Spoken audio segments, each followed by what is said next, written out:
Welcome everybody back into Nerd Sesh. As always, I'm Carson Breber and alongside me is Logan Camden. And today we are joined by a special guest, friend of the show who we've had on a few times before, Tyler, aka HoopVenue, who makes some of the best basketball content out there, tons of awesome film breakdowns on YouTube. And now Tyler is a part of the podcasting community like ourselves. He is an esteemed podcaster hosting the HoopVenue podcast with Sean Davis. So everybody make sure to go check out all his stuff after we are done talking ball with him here. Tyler, very excited to have you on again. How are you doing today? Yeah, man, I'm doing great. Appreciate the invite. I'm excited to talk hoops with you guys. I think the last time I was on the show is when I got diced up in trivia. So this is good redemption for me with the Nerd Sesh fan base. So I'm excited to be here.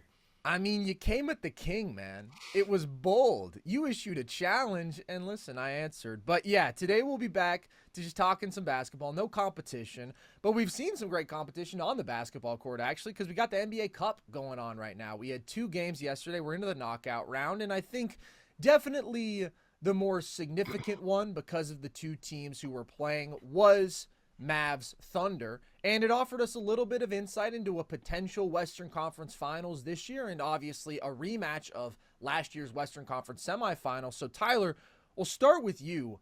How close do you think Dallas is to OKC as a contender? Yeah, this is fresh in my mind because we actually just talked about this in our last episode. I kind of went on a 10-minute little sermon on the Mavs, and I talked about how I believe they have 2 superpowers. I think their first superpower is the fact that they have 48 minutes of starter-level basketball at the center position. Most teams don't have that. I think I went through all 30, and there were like 4 or 5.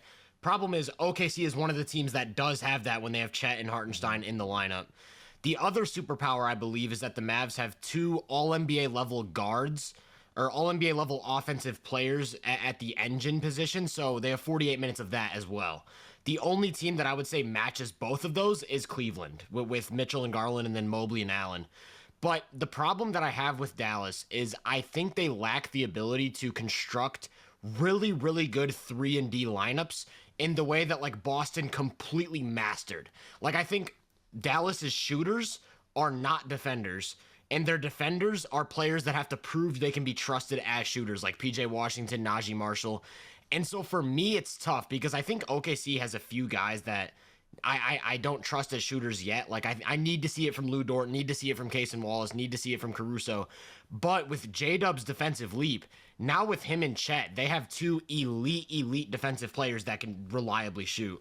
And I think that's kind of what pushes them. So when I did my power rankings, I kind of felt like Boston and OKC are kind of in a tier of their own.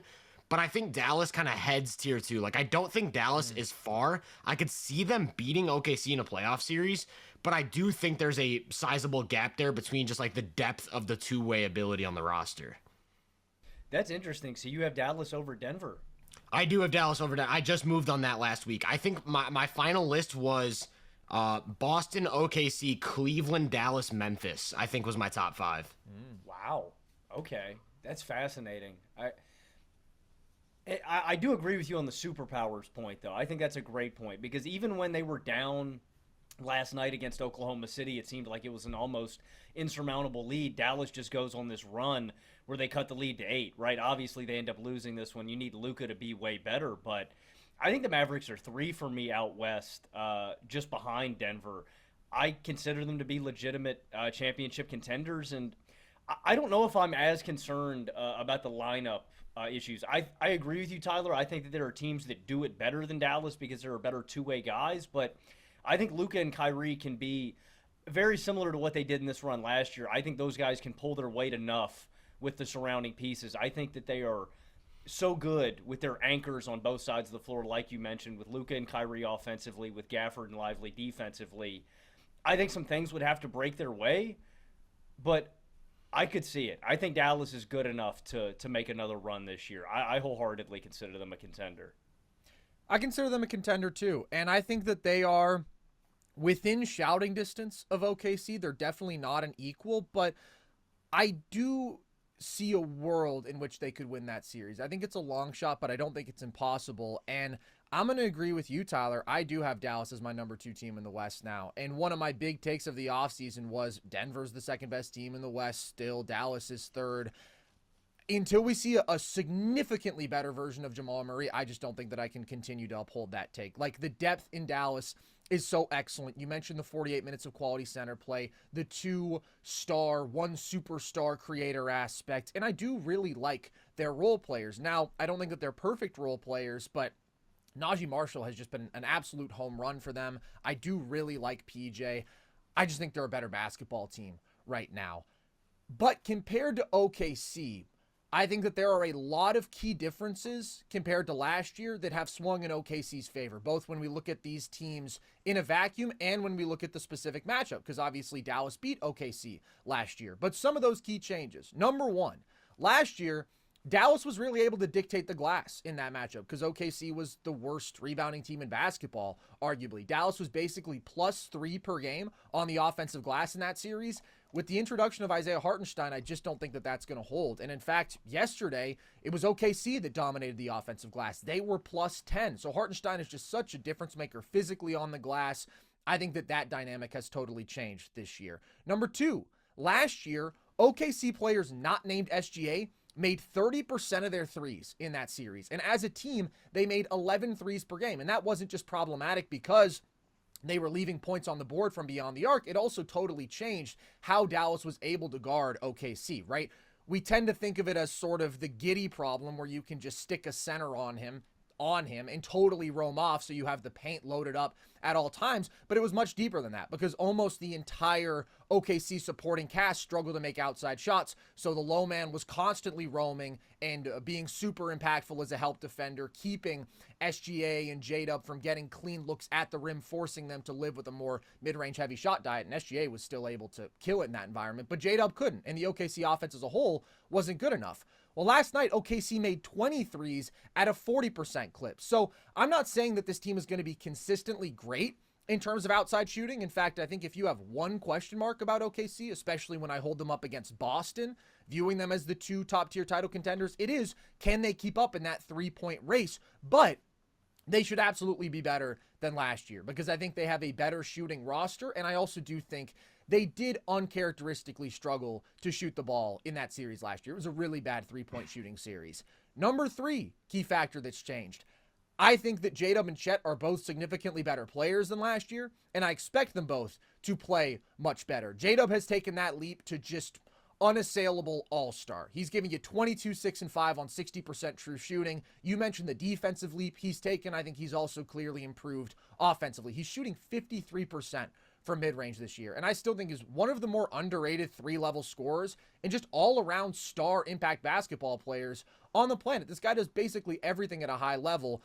And then Chet this year is just like an entirely new beast. And I understand the raw numbers don't look crazy anymore, and obviously he's hurt right now, but I thought that he entered this year with a completely new level of confidence attacking off the bounce. He also had an uncharacteristically bad 3-point shooting last series against Dallas. And one thing that he struggled with against Dallas was they were able to switch everything and he couldn't punish mismatches, right? And I still don't think he's going to do that as like some sort of physical post player. But I just think when he's this confident as a driver, when he's this aggressive as an on-ball scorer and scorer overall, I think that he can punish Dallas much more and just be a more consistent offensive presence. So they have a legitimate superstar in SGA who can go toe-to-toe with Luka and soundly outplayed him last night and outplayed him in their head-to-head series last year. I don't think he's better than Luka, but he has outplayed him over the last 8 games that we've seen from them head-to-head. They've got 2 legitimate stars alongside him now. That's what I think J-Dub and Chet have become, and I don't think they were that last year. They're better on the glass. They're better shooting. I love the skill sets of their role players, and I don't think there's a defense better built to guard Dallas than the Oklahoma City Thunder. First of all, I just don't think there's a better defense in the league. The fact that they're still comfortably the number 1 defense and they haven't had Chet for so long, and they haven't had Chet and Hartenstein on the floor together for a single minute in this regular season, like that's incredible on its own, but also some of the specific components. They have, in my opinion, the best Luka defender in basketball in Lou Dort with just how physically he's able to play him. I think that they have the deepest group of high-level perimeter defenders in basketball. When you factor in J-Dub, the menace that he is, Kason Wallace, he's a menace. Caruso, obviously, is an elite perimeter defender. SGA is not necessarily purely perimeter impact with him, but a guy who can guard on the perimeter and is another clear plus defender. So when they're blitzing Kyrie and Luka, which they've done more than anybody in basketball, right? I mean, last year's series was literally just we're forcing the ball out of their hands and daring anybody else to make shots, and they did. PJ Washington especially did make shots. But when they are blitzing those guys like hell, there is not a more pestering, more active, or a quicker defense in the NBA. And that applies in terms of both forcing those guys into turnovers, making them uncomfortable, but also their ability to rotate and challenge these shooters, right? Negate what should be clear advantages because they're just that fast and long and athletic and feisty. And now, you mentioned, Tyler, they have the 48 awesome minutes of big play to match Dallas's strength there. I'm not saying that Dallas can't win that series, but I think it's a much longer path to victory. I really think that OKC is an exceptional basketball team. I think Dallas is better than last year, but I think OKC is way, way better than last year. Totally agreed. Totally agreed. So if there is a path to victory for Dallas, what are the key components to that in your guys' eyes? I think it starts with winning the shooting battle. Like you said, like same thing as last year. Like they need the role players to be hitting their shots. And I think that actually would get rid of the concern that I had with them. Like the 3-and-D thing. Like if Najee Marshall and PJ Washington are hitting their threes, that's no longer really a factor because now you have the versatile 3-and-D role player you're looking for. So I think it starts with that. And then I also think you're going to need big scoring series from Kyrie and Luka because OKC's defense is just so suffocating and they force so many turnovers that when they get into that blitzing system you're talking about, it forces role players to make tough decisions. And in order to make decisions against that level of defense, you have to be just a super high level processor. That's what Luka's superhuman ability is. So you're going to need him to really, really zone in. And honestly, like it kind of sounds counterintuitive, but like you almost want more Luka ball dominance in a series like that because you need him to protect the ball and make the right reads. I think that's probably the biggest component. I think Luka has to soundly outplay SGA. What do you guys think about the scheme that Dallas implemented in the playoffs last year with Jason Kidd when they kept blitzing SGA? What do you do defensively against OKC? Do you guys still think that's the best avenue to slowing them down, trying to get the ball out of his hands and force other guys to kill you? Probably for now, I would say their rim protection is just so elite. But again, I think that it's going to be an issue of OKC is probably going to shoot better this year. And I think it's harder to live with those defensive looks when you're roaming off of guys when they're knocking down those perimeter shots. I think they should. What I would do personally is like similar to what Miami would do with Trae Young, where they would just really, really, really aggressively sink into the gaps and take away the elbow drives and basically try and force SGA into making skip passes. Because I feel like if you want to point to one weakness with Shai, it would be like high-level playmaking reads. Yeah. And that just goes to show how elite of a player he is if that's what you have to focus on. But I think like if you can force him into making tougher passes over the top of defenders sitting in the gaps, because Dallas has a lot of size. Like for all of Luka's flaws, he's huge. PJ Washington's big. Najee's big. Clay even is pretty big. He's 6'7". So like they have a ton of size that they can really sink in the gaps and just kind of force those guys into making tougher long-range passes, I think would be the ideal coverage. Well, and I feel like that's more specifically what they did last year in the playoff series, right? It wasn't a ton of blitzing on SGA. It's just, hey, you're going to see multiple bodies in the paint on every drive, and you're not going to be able to get deep into the teeth of the defense. And we are going to test your ability to make skip passes. And even though I thought SGA was more suspect as a decision maker and playmaker in the Pelican series, I actually thought he was quite good in that series against Dallas as a passer. I just thought the offense around him stagnated, and the shot making wasn't there from the other guys, and the decision making wasn't there from the other guys. So I think that Dallas has a good formula to test OKC's offense. I just think they're a better offense. And I think if SGA plays better and J-Dub plays better and Chet plays better specifically, because SGA was already really good, but if those supporting offensive pieces are better and more capable as creators specifically, I think it's going to be really tough to beat that team. But I do think Dallas's path has to be Luka is absolutely the best player on the floor. And you talk about the massive scoring numbers that they're going to need from him and Kyrie. I agree. I think Kyrie would pretty soundly have to outplay J-Dub it's just hard because we know that OKC is going to do everything they can to force the ball out of those guys' hands to make them more playmakers than scorers, but not even playmakers where they are getting the assist, right? Get the ball out to a short roller, and that guy has to make the decision. Things like that where they're taking the offensive power out of their hands. I think that they need to win the shooting battle, as you said, Tyler. I think you probably need OKC to go cold. And this is just a take that I have with Dallas long-term, and I'm interested in your guys' thoughts. I think they should be starting Najee Marshall. And I said this preseason, I thought they should have started Najee over Klay, not because I think that Najee is necessarily a better player than Klay in a vacuum, although I think he has been this year because of how good he's been offensively, and Klay hasn't been his best this year, but also because I think you're just best served having your best perimeter defender alongside the Luka Kyrie backcourt instead of saying, hey, we're going to have a med defender out there in Klay, who's our third best offensive player. I think you're better off having Najee to be able to take on those lead perimeter matchups and then stagger your minutes a little bit more where you have Kyrie and Klay out there on the floor together. You have Luka and Klay, but you don't necessarily need all three of them out there.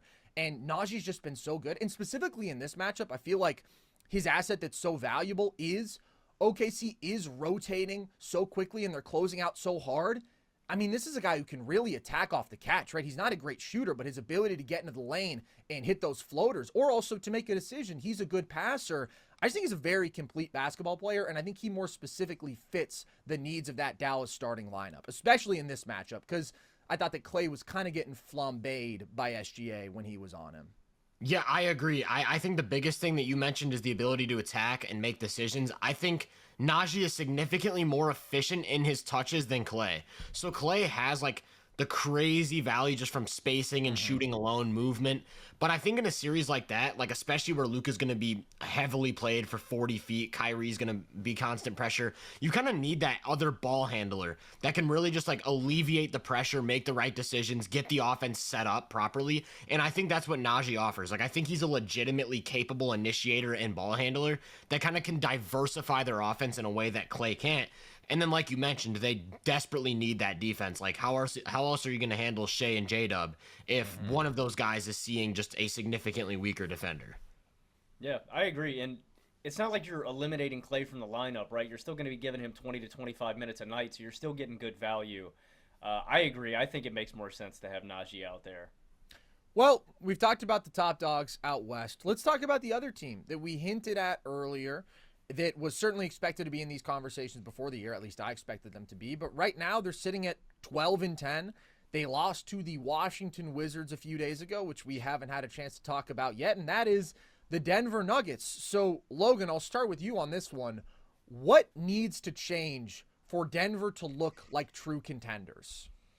I don't think a whole lot. I still have them as my number 2 team in the West. I have them over Dallas.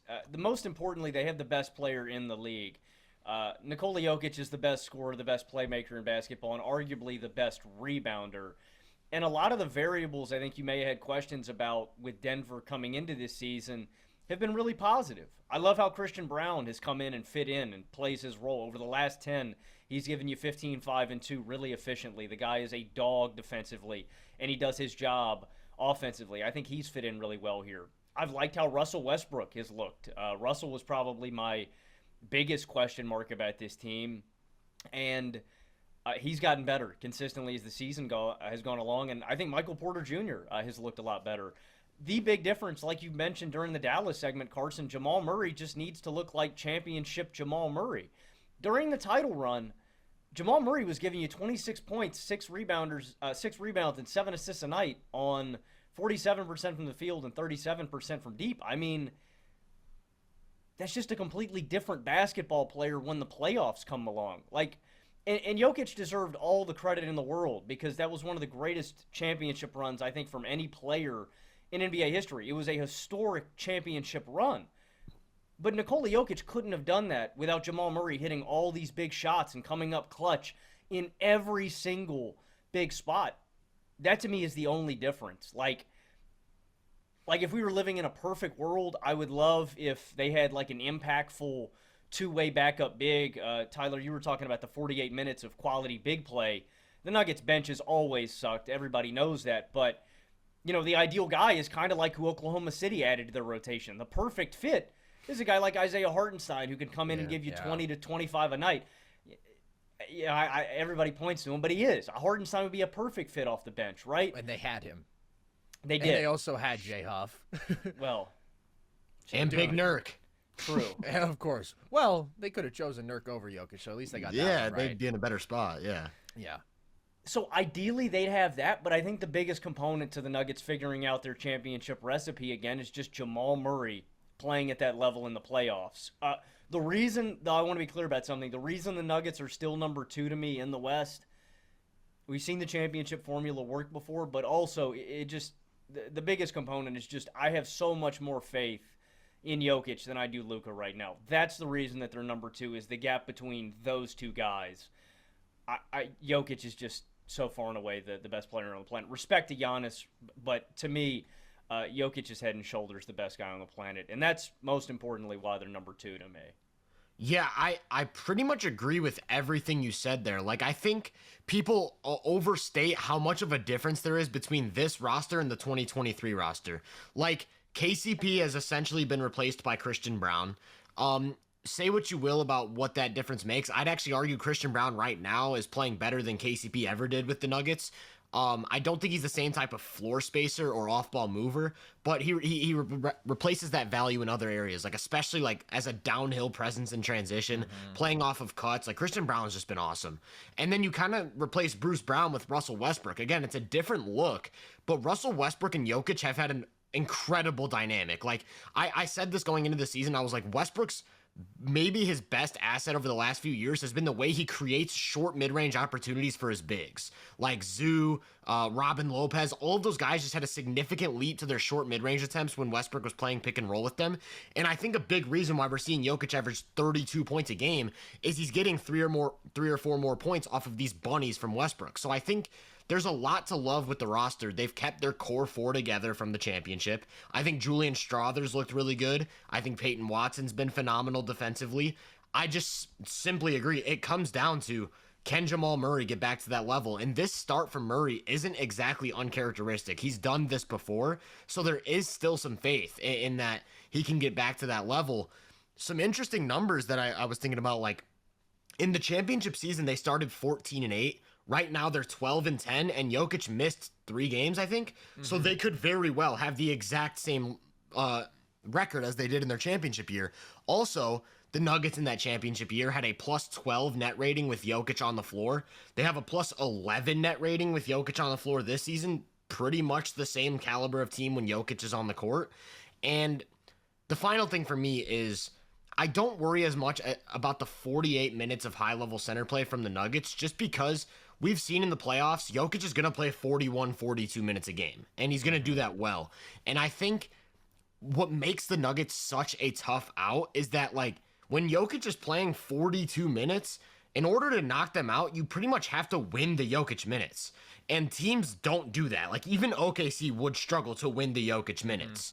So I think that's the big thing. Like, Jokic being by far, I don't want to say by far the best player in the world with the way Giannis is playing, but I would still take Jokic number 1. At worst, by far a top 2 player in the world. And it's like, the Jamal Murray just has to be that second all-star. Like, not even play at an all-NBA level, just play at an all-star level, and they're right back at number 2, number 3 for me in the West. Yeah, you guys are echoing a lot of what I feel like I've been saying, and Logan, what we've both been saying since the offseason, right? I didn't see nearly as significant a difference in the roster of this team as I felt like a lot of other people did. I felt you still have your core 4, and early in the season, I thought, whoa, Christian Braun has been more impressive than I expected, and I think that he has remained impressive, right? Obviously, you are missing out on floor spacing with him, but what he does with his athleticism, with his cutting in transition, and still being an impactful defensive player, he's a really good basketball player. He's a really good role player who complements Jokic well. In terms of the bench pieces, I don't think you can necessarily be disappointed with them. I think that Peyton Watson, when he's been a capable shooter, has been so good defensively. I think Russ has looked as good as you would have expected. I think that Julian Strawther has looked about as good as you probably would have hoped for. But I still don't think that this team has been playing at a consistently high level. Now, they are 11-8 with Jokic on the floor, Tyler, you mentioned. Obviously, they've been horrible without him. But I do have several concerns. Number one is the team has not been defending well this season. They're 16th in defensive rating. Frankly, That feels high to me with how they've looked a lot of these nights, right? I mean, they've had some straight up disaster classes. I thought the Wizards game was a disaster defensively. I thought the Knicks game just a couple before that was a complete disaster defensively. And what's so frustrating about that to me is this is a team that everybody is questioning, that everybody is calling out, that everybody is saying, hey, Denver isn't who we thought they'd be. And they continue to approach too many of these regular season games with apathy on that end of the floor. And like they haven't had Aaron Gordon for a good portion of the year. They didn't have him, but they were replacing him with Peyton Watson in the starting lineup, who's a really good defender. So I don't think that you can really use personnel as the excuse when we've seen Denver put forth a top 10 defense last year, a really good playoff defense 2 years ago with basically the same core. Obviously, they had KCP. I do think KCP was a slightly better defender than Christian Brown, but I don't think that there's a massive gap there. So I am just frustrated by how bad they've been on that end, and I think that that really falls on basically everybody on this team. I don't think that there's really anybody who is free of guilt in terms of their disappointment there.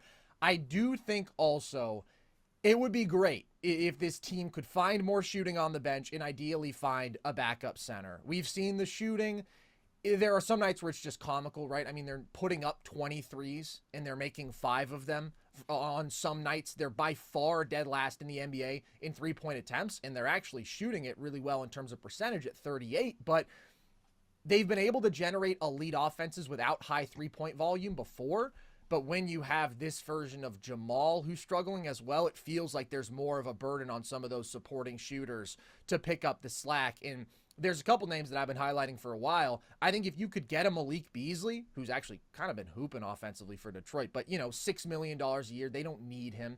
And if you could get a Larry Nance on this roster, a guy who is almost superfluous for Atlanta because they have already the Clint and Onyeka situation, I think he'd be a significantly better basketball team. And I do think that Detroit definitely likes Malik because of the shooting that he brings, but could you pry him away with a couple of second rounders? I don't think that's unreasonable. He's on a 1-year contract. And Larry Nance, you might have to attach a first to Zeke Naji, but you got to find some way to get rid of that Naji contract. Like, that's an abomination. You're paying him 4 years, $36 million. The guy can't get on the floor. So you have to think about it in terms of we are offloading a real negative asset to get back a positive who helps our basketball team. Then I would look at Denver and I would think, okay, a lot of those holes in the bench have been decisively resolved because obviously Saric hasn't been the guy that they hoped. He really hasn't been playable. But the biggest thing, I do agree, you just need a much, much better version of Jamal Murray. And Jamal has never been the most consistent regular season player. He's never obviously made much of an all-star case in the regular season. But this version of Jamal is so concerning, and I keep on waiting for the bounce back. And that's the reason that I had Denver as my number 2 team in the West until very recently.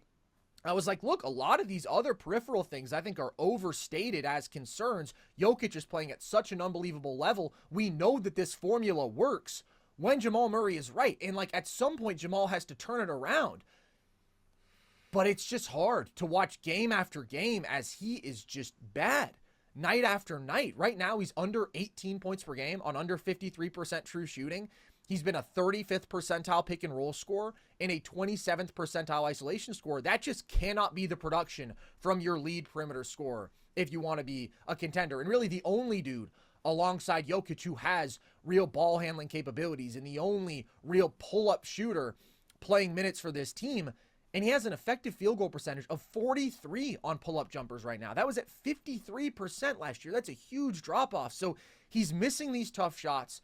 He's always been a tough shot maker, but I do think his shot diet is tougher now than ever. He's just really struggling to create separation and create advantages for this offense. So I absolutely think he's the biggest problem with this team. And maybe he turns it around. I hope he does because I love Jamal Murray. I love watching him play basketball. But until he does, I think it's really hard to view this team as the sort of contender that I thought they would be before the year. So let me ask you guys this, because I've started to see this circulate a lot. Do you think Denver is in a place where a major trade would be in the cards? If that were moving MPJ, what's your guys' take on that? I don't see it. I don't see it. I think like you kind of mentioned, moves on the margins make more sense for me. Like you throw out Beasley. Another guy that came to my mind just like randomly while you were going through your little sermon, Patrick Williams, I think would be a pretty awesome fit. Like with his athleticism, his frame, and also like being a legit 40% three-point shooter every year, I think that'd be an awesome fit. Yeah, I don't think there's a big trade, and I think it's because no matter what trade they come up with, I feel like they would be losing value. Like I don't see a trade out there that where they would like make a big move and then you're like, okay, this pushes them back into where they were in 2023. I just don't see that move available. Like the only one I saw circulating on Twitter was a move for Jimmy Butler. I don't think that moves the needle for the worst three-point shooting team in the league. It doesn't make sense to me. But it's crazy to think about the Jamal Murray thing, man, because the names he was being mentioned with, like, if Jamal Murray was Devin Booker, would we even be talking about the Nuggets right now? Like, or were we just say they're with the Celtics and Thunder? Oh, absolutely. Yeah, like it's crazy to me. And so that's the thing. I think with the way their contract situation is, the way that they don't really have a bunch of young assets they can pair with these guys, I don't think there's a move out there where they're gaining their value back unless it's like the Lakers blow it up and need to get rid of AD, or the Suns blow it up and need to get rid of Durant or Booker. Like that's the only thing I could see happening. Yeah, and I actually really like the moves on the margins that you mentioned, Carson, because a couple of things about all this. One, I think you need that kind of shooting ceiling just because you think about the respective teams that you're going to run into, right? Like a Dallas can just rain it down upon you. That's going to swing individual games.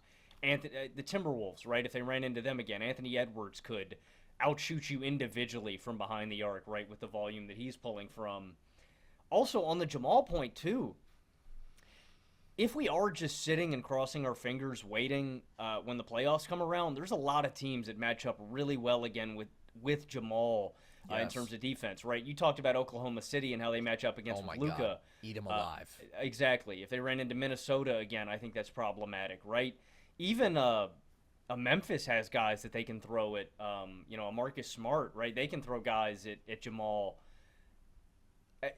And still, I kind of believe that that's probably their best route.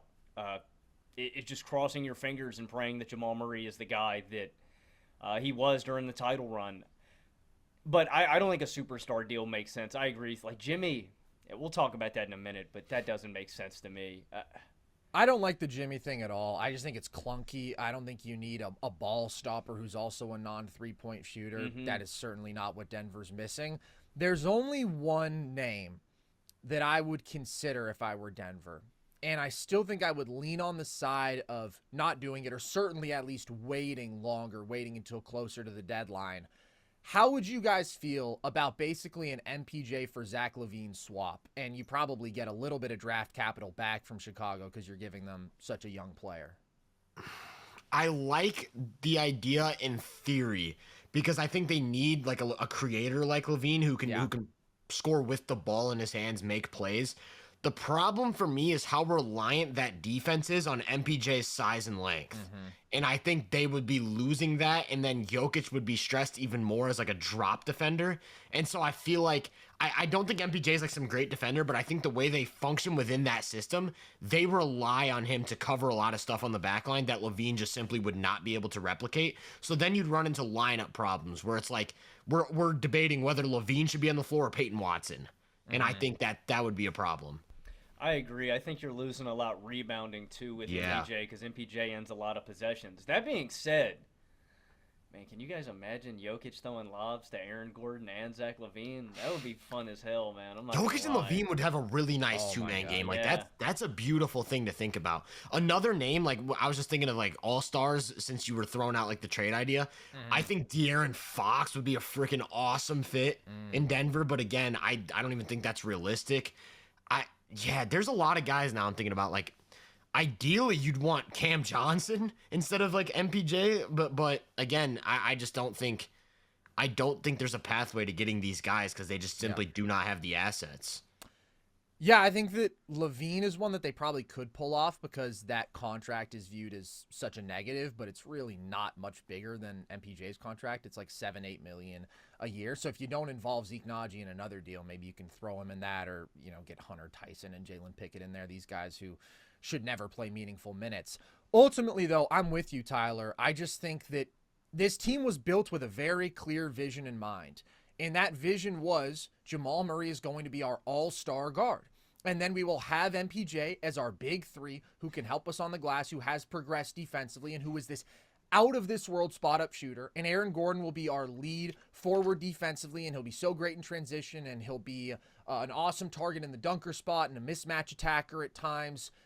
And everything is going to run through the Murray-Jokic two-man game. And the only reason that I would consider trading MPJ if I were Denver is not because of MPJ at all. Because sometimes I see Nuggets fans turning on MPJ, and I'm like, the only way you can be upset with MPJ is if you expect him to be something that he's not, right? MPJ this year has been the same guy he's always been. I actually think he's been the best version of himself because I think that he's grown a little bit as a passer. And if you are looking for him to bring more offensive juice, right, as a creator, that hasn't been in him since he messed up his back, right? Like that version of MPJ hasn't existed in a long time and was never going to exist in the NBA at a high level with his injury history.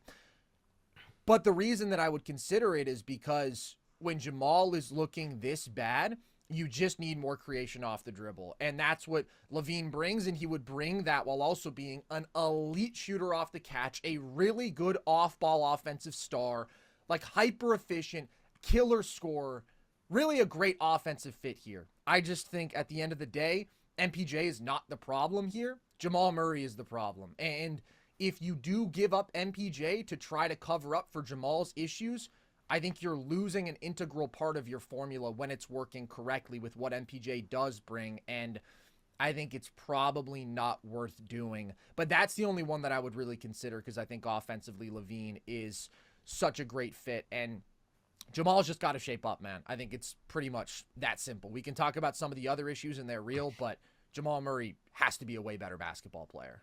Yeah, another thing I'd want to quickly mention is you brought up like the importance of a shooter, Malik Beasley, things like that. Think about how important Justin Holiday was for them last playoffs just because he could make threes. I also didn't know Justin Holiday was 35 years old. I thought he was like a young player. I don't know. He must have aged 10 years. No, man. He was on the 2015 Warriors. I was going to say, yeah, I had no idea he was that old. I just looked it up. I was like, what? But I would also call Toronto about Kelly Olynyk, try and figure out that backup center situation, because with Olynyk you can kind of run a lot of the same stuff you run with Jokic because of the playmaking, because of the shooting. So that's something I'd look into as well. Yeah, I think that there are actually a couple of dudes who could give you those quality center minutes. I like Olynyk. I think that he's a good shout as well. All right, I want to talk about Victor Wembanyama because this dude has just been unbelievable after a bit of a slow start to the year, but ever since then, he's pretty much been out of this world. And I think it's time to have a conversation about where he ranks in the league hierarchy right now. So, Tyler, we'll start with you. How many players would you take over Victor Wembanyama right now? This is tough for me, man, because I was actually just bouncing around with this last night. I was doing my player evaluations and stuff. Last year, I had Wemby 20th. And to start this year, I kind of felt like he was the exact same player. But with the added shooting volume and now the shot making, I don't really know what to think because it's still a small sample size. Like if this last like 10, 15 games of Wemby is just who he is, we're talking about a top 10 player. Just unequivocally, that's a top 10 player. But if the shooting comes back down to what it was at the beginning of the season, I think we're still looking at like 18, 17 range. And so right now, I think I'd have him somewhere in the middle, like 14, 15, I think is like a perfect range for Wemby right now. And I think it's because I still don't view him as the best defender in basketball. I think there's still like some tweaks he needs to make, like just in terms of like growing and especially like mentally, just like figuring it out. Because the physical tools are the best I've ever seen. And the offense, I think, is still about finding the best balance between you're a 7'4" freak with an elite touch versus we're gonna use you like Kevin Durant and have you flying off of screens, pulling threes. So I think it's tough, but I think right now, if I was trying to win a championship, Wemby would already be one of like the 14, 15 players I'd look at to have on my team. I think that's a good range, and I think it is about striking the balance, right? Because this last game, for context, over the last 10, Wemby's given you 29 points on 41% from deep, 65% true shooting, 11 threes a night with attempts a night, with over 3 blocks per game. Right now on the year, he's 4th in defensive field goal percentage inside 6 feet. And the Spurs are a whopping 11.5 points better defensively with Wemby. It is all about the balance, because this last game, right, he's raining down a bunch of threes. He's unstoppable. And then you go back one more game against Phoenix where he's pulling those same shots, and he's just off, right?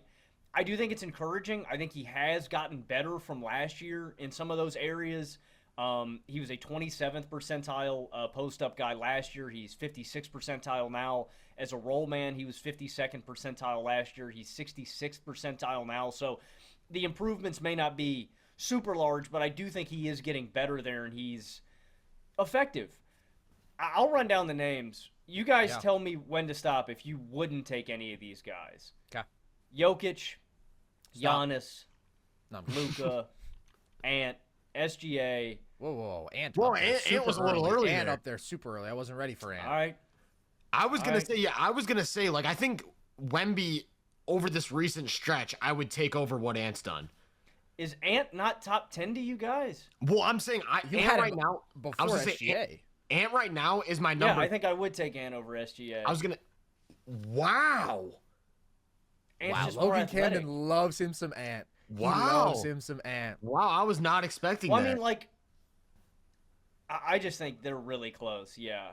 I Tatum. think that SGA is just a significantly more polished all-around scorer and overall half-court offensive creator. I also think he's in and the a significantly better playmaker. I also think he's in the significantly better offensive situation. I He's agree in a with better that. offensive situation, sure. Agree with that. Okay, I who's always, the more impactful defender, though? I actually think It's probably SGA. it's probably SGA with what he does as a Yeah. low man, what he does in Well- passing lanes. Just he's a much better off-ball defender. This isn't a thing against SGA. I just think I prefer Ant's athletic traits when it comes to like a play. I mean, dude, he was, drawn, and SGA was too, but like Ant's drawing 2 to the ball every time. Like, I agree, but my thing is, if you look at how both played against Dallas, they basically employed the same defensive system with like the center coming over early to take away the drives, and Shai just diced them up with Kobe level mid-range shot making, and Ant kind of looked And- clueless. also, SGA, I think, playmate out of those double teams better, too. 100%. Even though, like, the Thunder didn't make him pay with jump shooting. I just think Ant's... I'm not saying SGA is at, like, the absolute apex that he's going to be. I just think Ant has more room to even get, like, better. Well, I think think that there are two SGA different conversations. Who do you want long term versus who's better right now? Because I think mean- SGA is clearly better right now, but I would hear the long I term. think what Logan's getting at is right now, even just right now, Ant probably has a higher ceiling as a player than Shai because of like the 3-point volume, the freak athleticism, which I kind of agree with. I do think like Ant is more capable of those super explosive stretches of games in the playoffs, but I think Shai probably has like the 3rd highest floor of any player in the league. Just show Jokic and Giannis, and then Shai. Like Totally Shai just agree. does not have bad games because of how surgical he is as a scorer. It's I absolutely absurd. I completely agree. I completely agree with that. And I think it's fully realized now. I just think Ant, every opportunity he's going to get in the playoffs has an opportunity to, I don't know, solidify himself. But I think you guys would take Ant over Wemby, yeah? Well, so for me, Ant was my number 10 on my Okay. last list. So I think Wemby is like, if Wemby is what he's been, then he could have that Ant conversation. But I'm still reserved, so I would go with Ant right now. Agreed. I I, think that's actually a- think it's close, but I would take Ant. I think that's a good take. Tatum, Oh, absolutely take Taking Tatum for sure. Anthony Davis, AD. Taking 80. Steph Curry, Steph. KD. Yep. KD. This is where it got really interesting to me.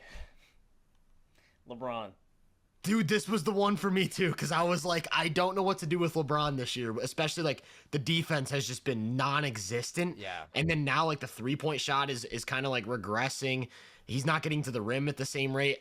For me, the conversation is over an 82 game season, probably Wemby at this point. But there's that, like the playoffs roll around and it's like, I don't know how many players I'd like over LeBron. So I don't know. That's a tough one for me. I couldn't have said that much better myself. That was basically my exact thought process. But to me, if there's a tiebreaker, it's who do I trust more in the postseason? Agreed. And that's still absolutely LeBron, right? Because we've seen, I mean, his regular season defense has been bad for several years, but we've seen him get more engaged as a low man. The jump shot, he was so good last year, and the fact that he's still at 36% this year with the insane slump he was on from deep, that to me is encouraging. So he hasn't looked like the same player night after night. I do think that he's taken a step back from last year, but I still think just the level of decision-making and processing that I get from him in a postseason and the ability to still play bully ball when he wants, I think the ability in transition offensively, I'm just going to take that level of an offensive presence. I was going to say, and I'm willing to give LeBron the benefit of the doubt because he was legitimately great defensively in the Denver series last year. Like, not just good. He was really, really good. So I think, like, I'm willing to give him the benefit of the doubt there. I think he can turn it up and do that. And then we're talking about, again, a top 10 player.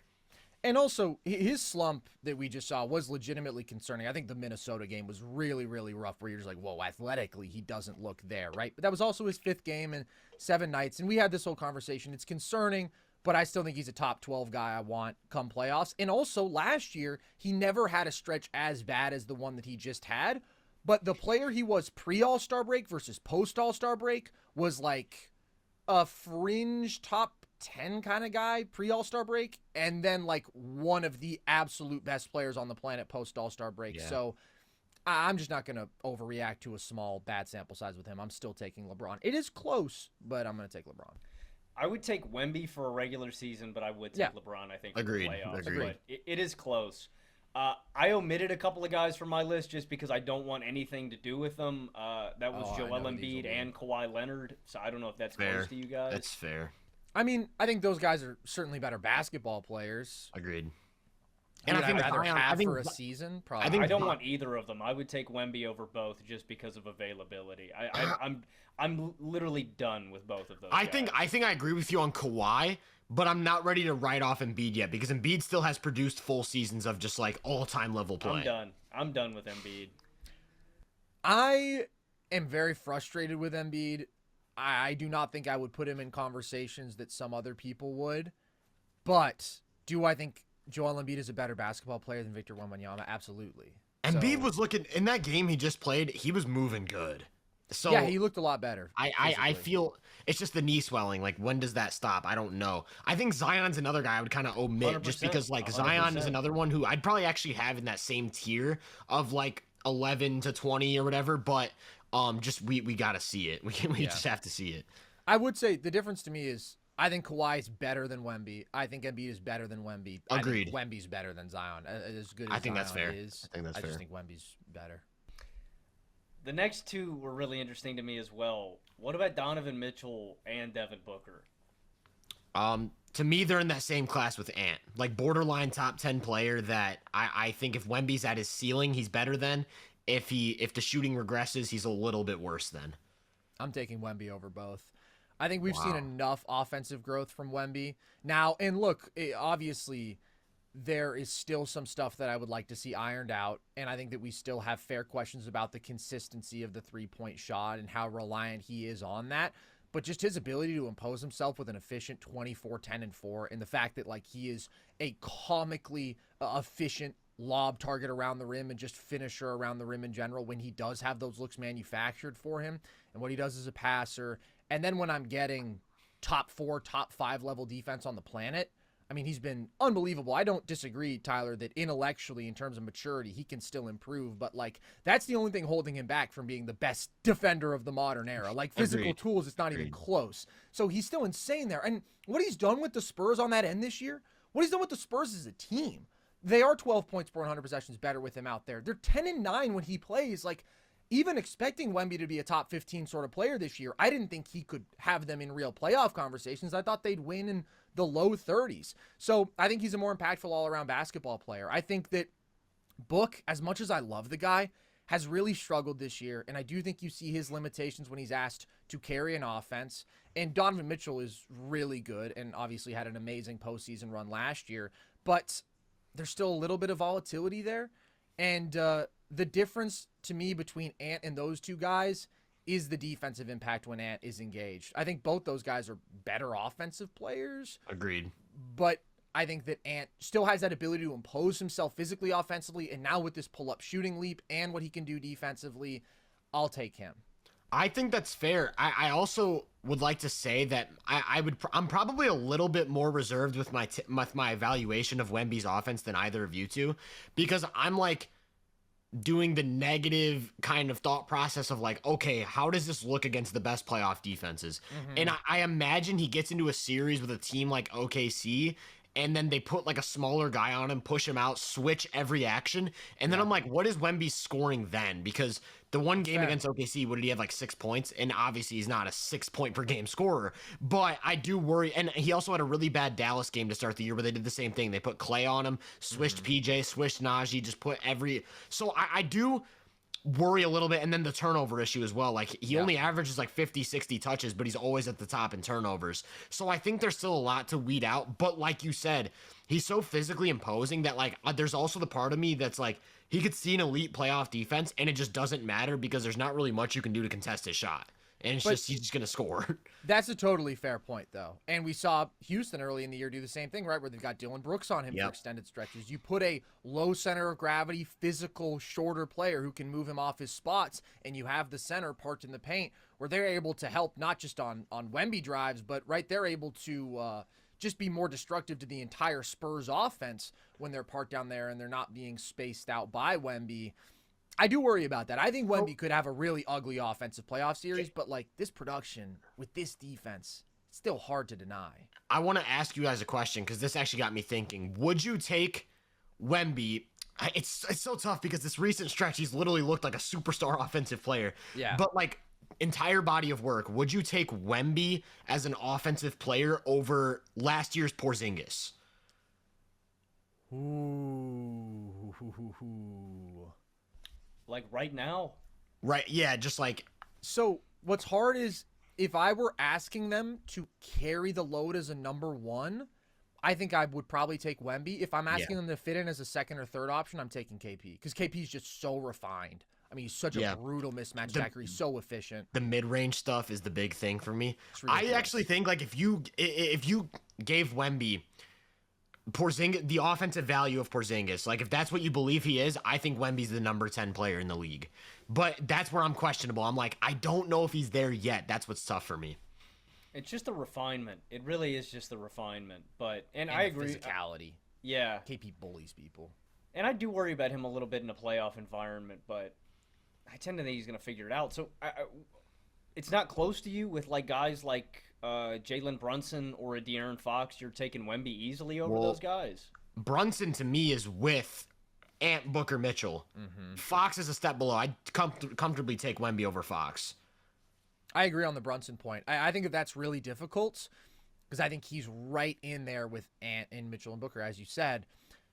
I think I take Wemby, but it is hard because Brunson is just one of those dudes who is a flat-out elite offensive engine, and the level he's at as a shot maker, right? Just his control of the game, the fact that he doesn't turn the ball over, he's always playing at his own pace. He's been the best we've ever seen him as a playmaker this year, and just that legitimate three-level scoring. He has such a high offensive floor. He's also such a bad defender, though, and that's tough. I feel like that's something that does hold him back a little bit, but damn.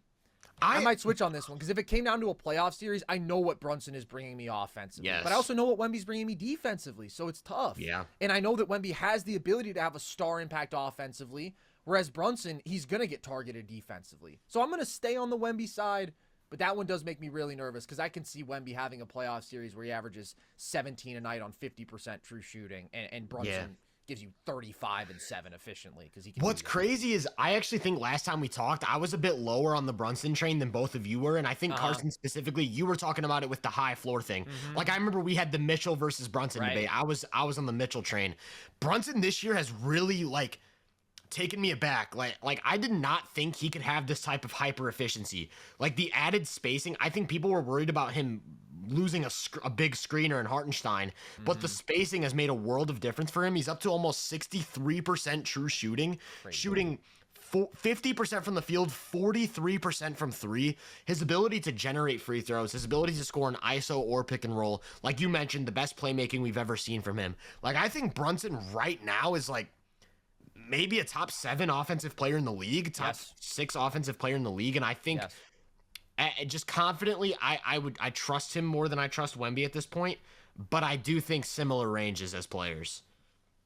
I mean, Cat's opened up a whole world for Brunson, man. I love Cat, man. Such a monster. I love Cat too. I think that's made all the difference, dude, because everybody wanted to be critical, but I mean, he's driving into so many crowded paints and stuff. I mean, you're seeing it in Minnesota now. I think it all depends on what you're asking. In all these conversations, honestly, I think it depends on the context of your team and what you're asking from Wemby offensively. If I'm starting... Fuck. I don't... It's so hard. Tough, this one is so hard. Because I'm just thinking about Brunson getting attacked defense. I'm taking Wemby. I'm going to take Wemby. I just think because of the defense... Wemby's not a liability defensively. Oh, certainly not. I was going to say. Certainly not. Yeah, you could say that again. It's tough. I do trust Brunson more, but I think the ceiling is higher with Wemby. The level that he's played at over these last 10-plus games, right? Brunson just can't match that level of all-around impact. Very few people on the planet can. Yeah. Agreed. Is there anybody that I haven't mentioned that you guys would have over Wemby? I think the other guy that I had that was kind of just like in that same mix was So I'm trying not to over-index on the small sample we have, but the last version we saw of Ja Morant, I would also have in this mix. Ooh, interesting. I'm not quite as high on Ja. What would be your case for Ja? I just think Ja is such a ridiculous advantage creator. Like, nobody can stay in front of him. I think he's the most underrated passer in basketball. Like, I think he's probably close to a top 5 passer in basketball. The question for me right now is the scoring has not been what it was before the suspension and the injuries. And so I'm a little bit worried. And then his statements about not high flying, because that was a huge part of his scoring. I actually think that it's kind of been to the benefit of this team offense, in my opinion, this year. Like, I also think that, I don't know, maybe, Tyler, you're looking at, like, volume scoring, but I think that he's kind of been pretty efficient in the minutes he's been given. I think he's only at, like, or last time I checked, he was at, like, 28 minutes a night. Yeah. So, yeah.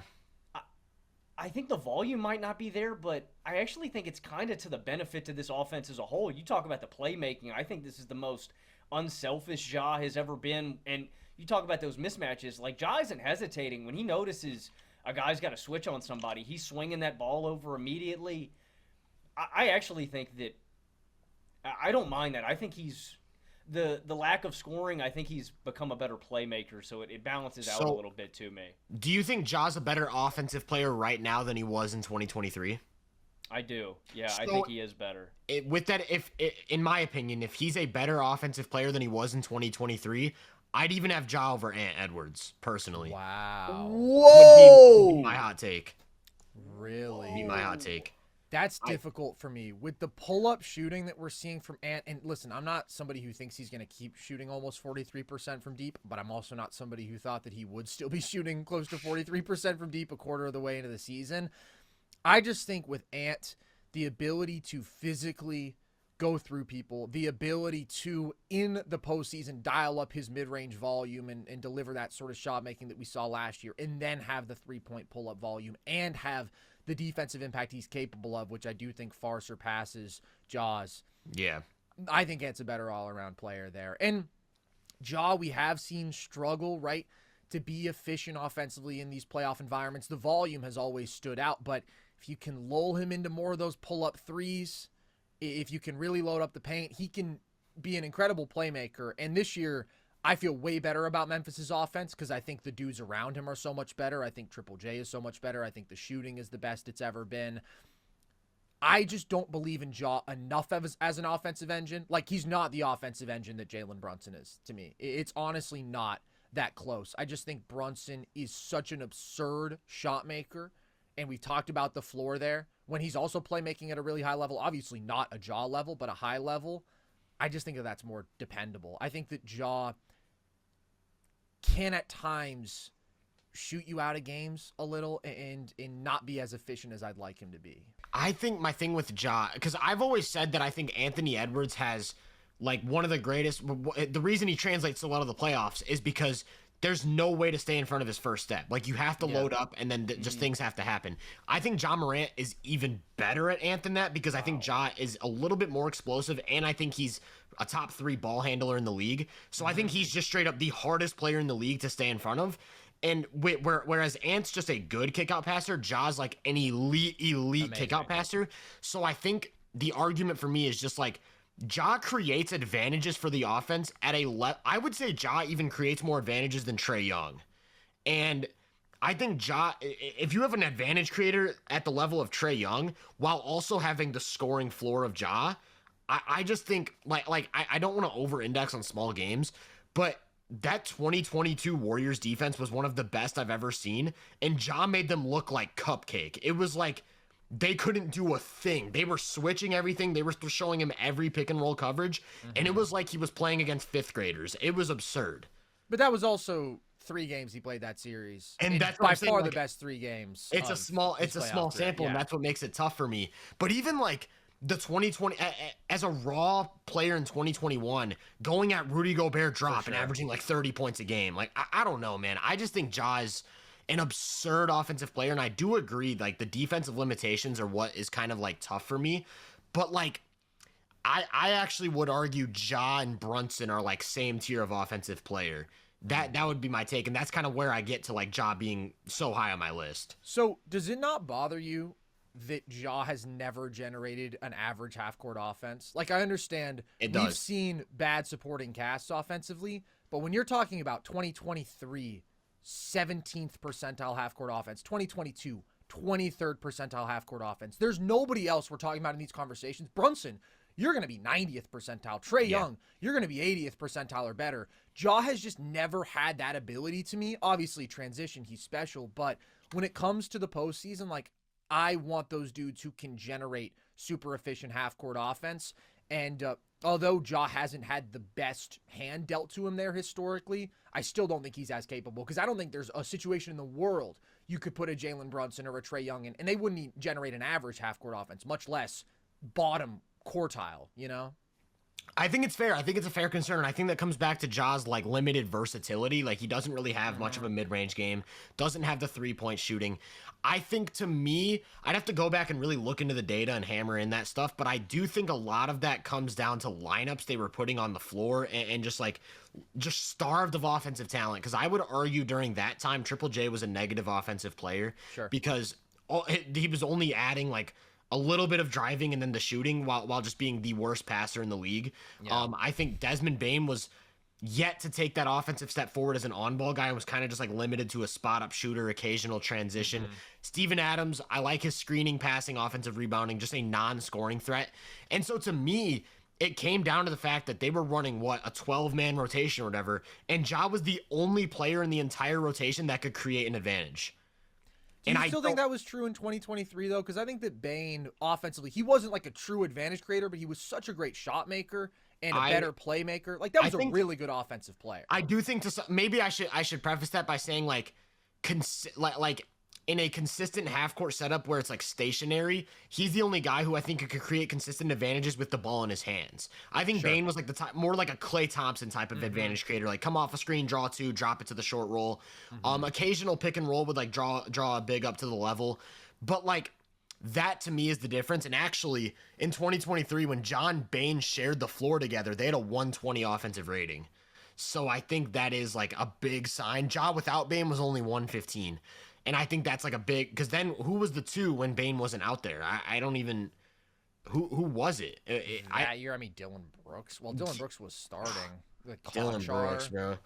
I forgot about Dillon Brooks on Memphis, just chucking like 17 shots a game. Well, it was 2021, right? When he actually had like a great playoff series. I remember that, against the Utah. Shot making was crazy. Yeah, 26 a night on 52% from the field, Dillon Brooks.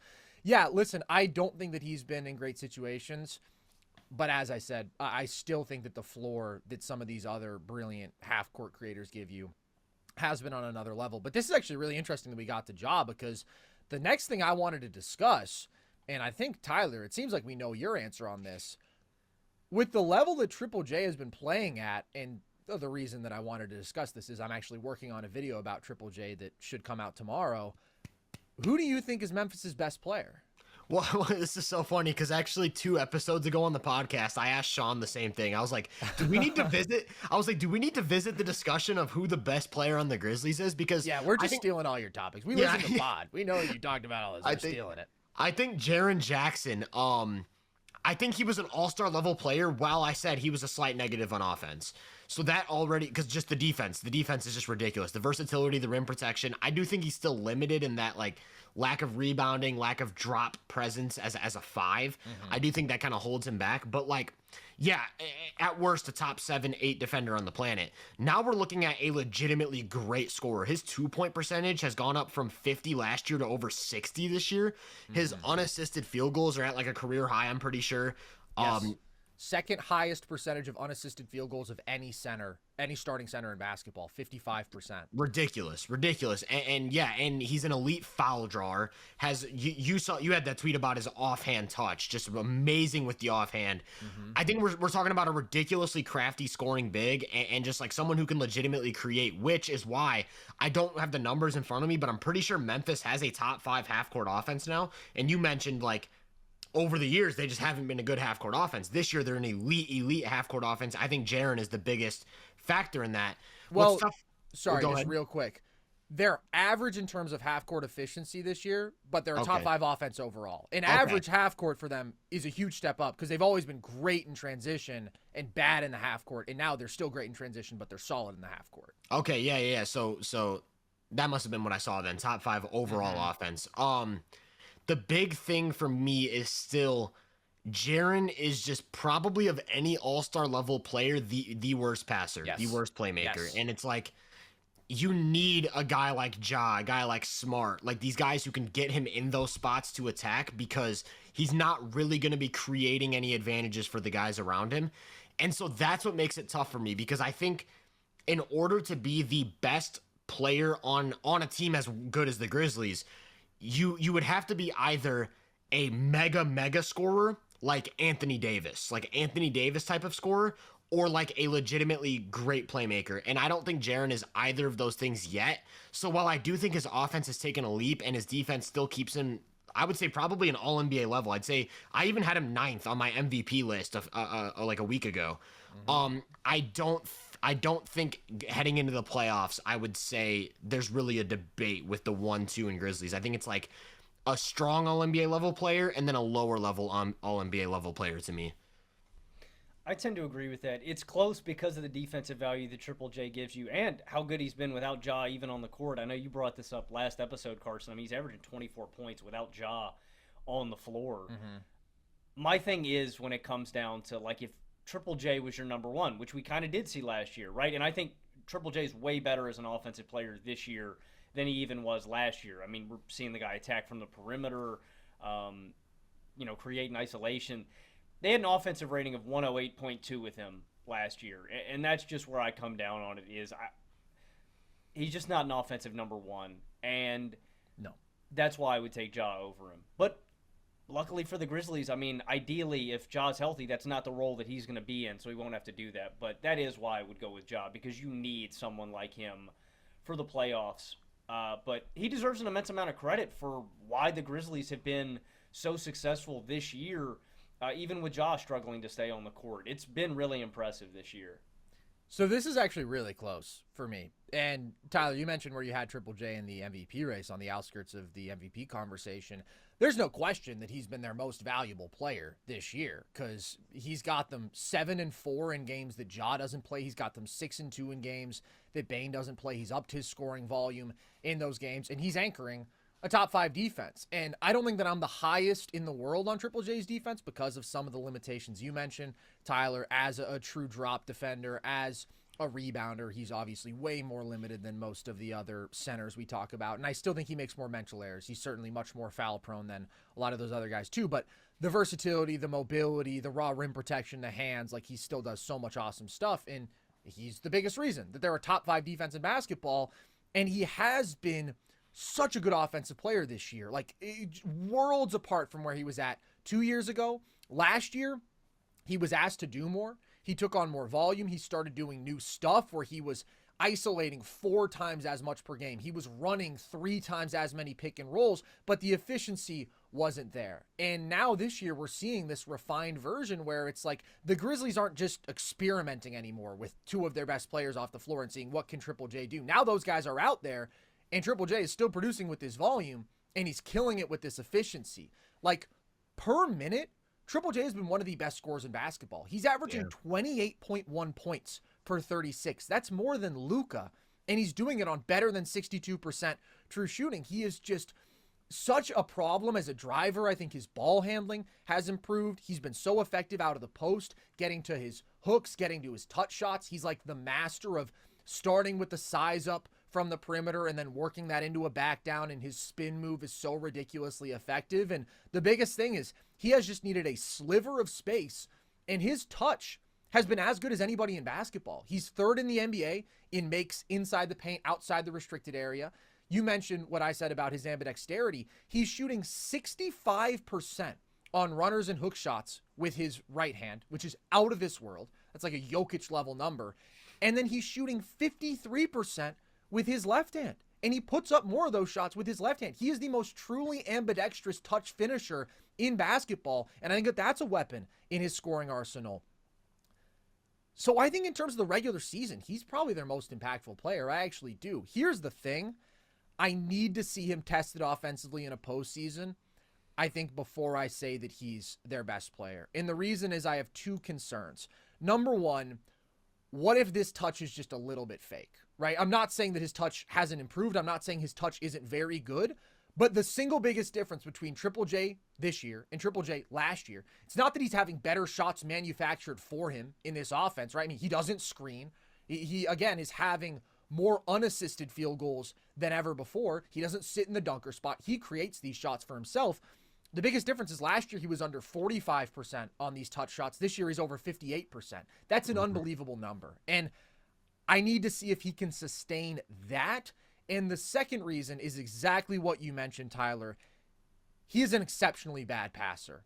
And in this current role, he's just being asked to be a play finisher, to be a scorer, right? To go out there, identify a mismatch, an opportunity that he likes.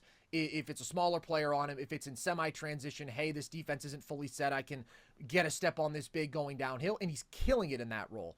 What happens when you get into a postseason and you're facing a really good playoff defense, and they're like, okay, what's our goal? Always it's to exploit our opponent's biggest weakness. We're just going to send doubles at him like hell. Like, his tendency is to force up shots in those looks. I think you can force him into turnovers there. He really could only make the most basic of passes, like one pass away, kick out to a shooter. And even then, sometimes the inaccuracy, you're just like, what is that? Like, that is an uncatchable ball that you just threw from 10 feet away. That's my concern with Triple J's offense. I'm still optimistic. I'm way higher on Triple J than I've ever been because, like, historically, I've considered him one of the most frustrating players in basketball because I look at him and I'm like, all the tools are there. The shooting is there, but it's so inconsistent. The ball handling, the driving, the agility is special for a center, but his touch hasn't been consistent enough over the years. And sometimes he'll have this great game and then he'll just sort of vanish and he'll become super passive for the remainder of a series. I think about 2023 versus the Lakers where he killed them in game one and then was just bad for the rest of that series offensively. That's how I've always felt about Triple J. This year, I think he's a totally different player. I think last year was a step in the right direction. I think this year has been another big step in the right direction. But I just worry a little bit about a couple of those question marks offensively. It's just enough to hold me back from saying he's their best player outright. But I do think it's really close because the two-way impact right now is phenomenal. Yeah, I think one thing that kind of worries me with Triple J, you kind of touched on it a little bit. The defensive limitations, I actually think end up hurting their offense. And it's because he's a really awkward player in terms of like being a tweener. Like on offense, you kind of want him to be your five because it like spaces things out. Like he could play from the post, he could play from the perimeter. And it's like they get a maximum amount of space. But because of the defensive limitations as a drop defender, as a rebounder, they kind of need a traditional five next to him. And then the offense loses what could be a valuable floor spacer or offensive asset. And it's tough to like craft the best two-way lineup with a tweener like that. Like I think you look at guys with a similar physical makeup to him. Bam Adebayo, you want him at the five and he can play the five. Yeah. Evan Mobley, you want him at the five. I mean, they have the weird thing going on with Jared Allen, but Evan Mobley can perfectly play the five for 35 minutes a game. Jaren can't, and to me, that just creates a little bit of awkwardness that I think would show up in a playoff series as more so from the regular season. So to me, it kind of feels like the way you described it, Is it a similar dynamic to you from what we saw with like Gobert and Mitchell in Utah? Kind of. The difference being, well, I think Gobert is a significantly better defensive player than Triple J, as good as Triple J is defensively. Also, though, I think Triple J is so much better offensively than Gobert that it makes it a more serious conversation. Because I think that with those Jazz teams, you would have said Gobert's the most valuable regular season player because he's going to anchor such an elite defense. But Mitchell, as that offensive creator, is the guy who's most important in the playoffs. Triple J, I think it's closer in the playoffs because I can see Triple J giving you an efficient 25 a night in a playoff series, which obviously Rudy never could have dreamed of. But am I confident enough in Triple J doing that at this point? I'm not quite yet. I'm much higher on Triple J than I was ever before, but I still have those couple of question marks that stand out. And I agree with you on some of the tweener stuff being weird, but what has been good is even with Edey out now for a bit, like, they've still been a really good rebounding team, and they've still been a really good defensive team. And I think having other big dudes in the front court who aren't just a pure five like Edey, which I really wanted them to go out and add a player like that, and I think that fit does work defensively. But if it's Brandon Clark, right, if that's Salty Ondama, these dudes who are at least good rebounding fours, that's helped them on that end because they were a terrible rebounding team last year, and this year they're third in rebound rate. And like I said, I think they're seventh since Edey went down. They were number one with Edey, but they've still been good even without him. It's the most wonderful time of the year for getting in on all the hoops, football, and hockey action at DraftKings Sportsbook. In the season of giving, we're being gifted college football and basketball, pro football and basketball, and pro hockey too, almost 24/7. So many games every day, so many opportunities to place your first bet. Try betting on something simple like picking a team to win. Go to the DraftKings Sportsbook app and place your bet. And here's a gift for all new customers. Bet $5 to get $150 in bonus bets if your bet wins. Download the DraftKings Sportsbook app and use code NERDS. That's code NERDS for new customers to get $150 in bonus bets if your bet wins when you bet just $5. Happy holidays from DraftKings. The crown is yours. Let's move on from this. I thought that was a really interesting conversation, and everybody stay tuned for that video on Triple J because I'm excited about it, and I'm excited the level that he's been playing at. We got a big rumor around the NBA, though, that I think we have to discuss. And Logan, actually, we were just sort of predicting that this would be a conversation last week or talking about how it could be the best path forward for Miami. We're hearing some Jimmy Butler trade rumors, and specifically there's 3 teams that it's reported by Shams he would like to go to: the Warriors, the Rockets, and the Dallas Mavericks. Logan, I'll start with you. Do you really like any of those destinations or any other destinations? What would be to you the best trade for Jimmy? I don't know. For a couple of reasons. One, I don't know what kind of compensation you're expecting to get for Jimmy Butler because I don't know if he's really a super valuable asset right now. Jimmy's 35 years old. He's not signed long-term under contract. He's got a player option for $52 million next season. So there is a possibility that you trade for him and he's just a hired gun for this season. More importantly, it's really hard to make the money work between Miami and any other team. You have to match that $48 million contract, which is what makes the math on this really hard. So for the majority of these teams that are going to be exploring a Jimmy Butler trade, you're most likely going to have to gut your rotation to make this work, or you're going to have to give up a superstar just because you have to make the money work on both sides. I think Miami completely flubbed this. I think they waited too long to deal him. I would have dealt him in the offseason before teams had built out, all of their money, so you could have made it work with signing trades and such. And so I look at some of the trades that have gone down with, superstar guys, right? When I'm trying to figure out his compensation, right? Cat goes for 2 valuable rotation guys and a first. Bridges goes for 5 first-round picks and a pick swap. Siakam goes for rotation guys and 3 firsts. Paul George, a while back, goes for SGA in almost 7 firsts, right? Yeah. What do you guys give up for him? And personally, for the teams that have been suggested, I wouldn't do the deal if I was Dallas. I like Dallas's rotation way too much. I don't think giving up what they've got going on makes sense. Houston doesn't make a ton of sense to me. I mean, yeah, probably the most sense out of any of these destinations because you can make the money work with like a Van Vliet or a Dylan Brooks and some other stuff. And then Golden State, I don't want to give up Wiggins with how he's been playing basketball right now. I don't know if the gap between a Wiggins and a Jimmy Butler is large enough to warrant doing that. So I'll open the floor to you guys.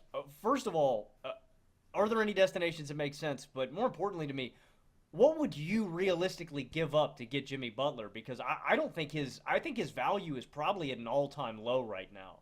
I couldn't agree more with your last point. I think basketball-wise, the best possible fit is Golden State. I think they can use his game beautifully. I think the motion system paired with his ability to mismatch hunt, go for like deep post seals, and then like the fact that he can also initiate actions as a passer, as a creator. I think Golden State desperately needs a second shot creator on the perimeter to get to that level. And I think in the playoffs, that's what Jimmy's proven to be. I don't know how reliable that still is at this age, but I totally agree. The only way it works is if you get rid of Wiggins. And I just don't. I think Wiggins is playing the best basketball of his career right now. I think Wiggins has looked phenomenal. And so the only way that would make sense to me is if it is a 3-team deal where you're getting more than just Jimmy. Like if you have to get rid of Wiggins, Moody, and Kyle Anderson, Jimmy cannot be the only return. It just simply would not be worth it. I saw someone float the idea of a third team being the Wolves. Like Wiggins would be a phenomenal fit with the Wolves. And then maybe you can kind of get some of that back with like, I don't even know, man. I don't like the idea of trading Wiggins just because I think I think like Steph, Wiggins, Draymond is like the three that you want to build around, not trade one of them and think that'll take you to the next level. So, like I said, I think the best basketball fit is Jimmy. I do think, like you said, the best trade makes the most sense would be Houston because of their contract situations. But yeah, it's tough for me. It's tough for me to see a pathway like Beal from the Suns. Like, would that make sense? I don't know, man. I don't really see like a team that would. It's kind of like what we talked about with Denver. What team actually would move the needle for them to get Jimmy Butler? I don't know. Well, and I think what Miami's looking for is going to be a young asset or significant draft capital. And that's what makes this even a little bit stranger. Now, Houston certainly can offer that in spades. And I'm all for Houston at some point making a consolidating move and saying, okay, we don't need all of these young, talented players. And eventually we're not going to be able to afford paying all these guys. And we do clearly need a legit offensive number one. Is Jimmy Butler that guy, though? Like 35-year-old, $50 million Jimmy Butler who you're going to have to pay after this season? Because the report is he would opt out of the contract in Miami. I don't see why it'd be different anywhere else. Like I presumed he wants, same as PG, right? He wants a 4-year deal somewhere. If I'm Houston and I'm as young as they are, I'm just not investing that in Jimmy Butler, especially because even though I do think that they need that offensive number one, I also don't think that they need another guy who isn't a volume three-point shooter because shooting is a bit of a question for them. I also think availability is a huge question with Jimmy. Like if I'm Houston, I like the spot I'm in. I'm waiting for a trade that I think is more advantageous, that makes more sense long-term when I'm really trying to do my upgrade.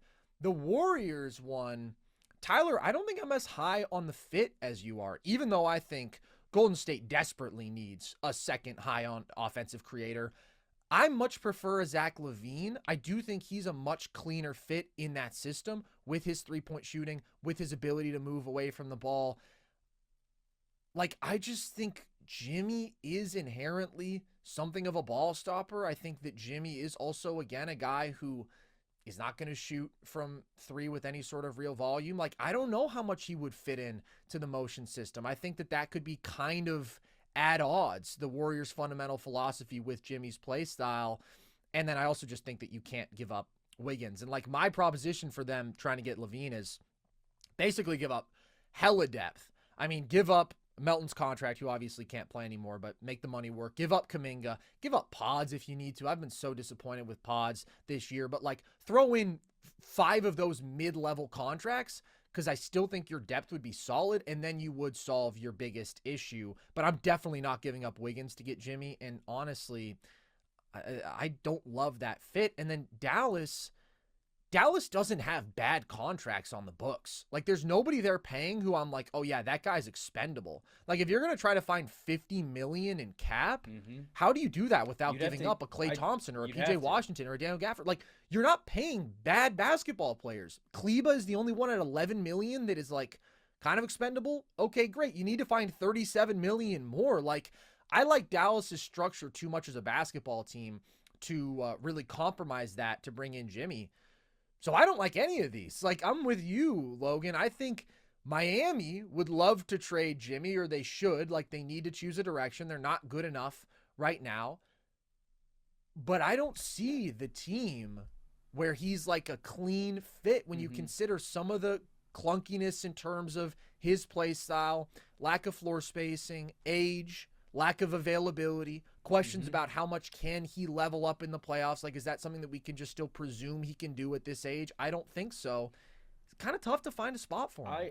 I mocked up one trade. You guys let me know what you think about it. And I don't love this, to be clear, just because it's guts their rotation. I mocked up Memphis, actually, because they could make the money work. And the only way you do that is you got to give up Marcus Smart, you got to give up Brandon Clark, you got to give up Luke Kennard, and you got to give up John Conchar. And I think it might be worthwhile for Memphis. The only reason I push back is because it's like, what's in it for Miami?